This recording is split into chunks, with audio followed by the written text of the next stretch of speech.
ফেসিবাদের কবর রচনা করে এনসিপি উঠে এসেছে।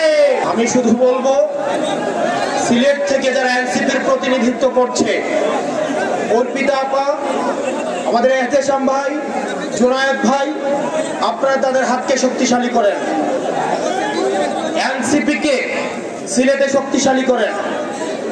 এনসিপি কোনো চাঁদাবাজের দল নয়, এনসিপি কোনো টেন্ডারবাজের দল নয়। এনসিপি উঠে এসেছে সংকট থেকে, সমস্যা সমাধান করে এনসিপি উঠে এসেছে। ফেসিবাদের কবর রচনা করে এনসিপি উঠে এসেছে। আওয়ামী লীগের চ্যাপ্টার ক্লোজ করে এনসিপি উঠে এসেছে। আপনারা এনসিপির হাতকে শক্তিশালী করুন।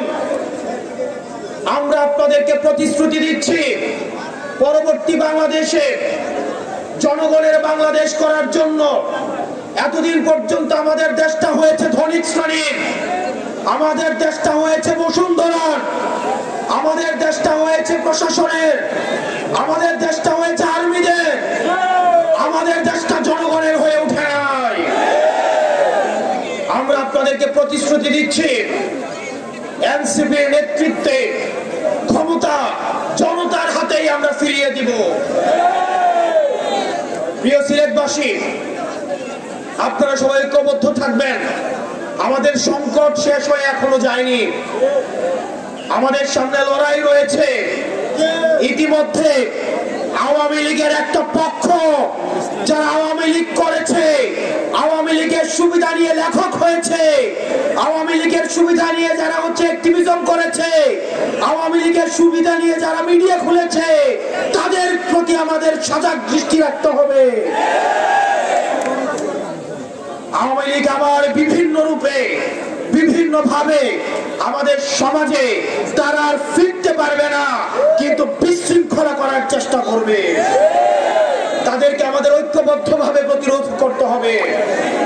আপনারা সবাই ভালো থাকবেন, সুস্থ থাকবেন।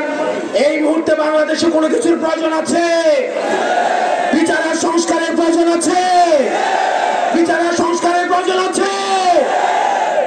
এই মুহূর্তে দরকার বিচার আর সংস্কার, এই মুহূর্তে দরকার ইনকিলাব, ইনকিলাব, ইনকিলাব, ইনকিলাব।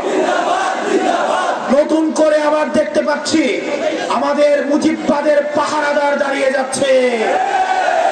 তারা কথায় কথায় আমাদেরকে বাংলা ছাড়তে বলছে।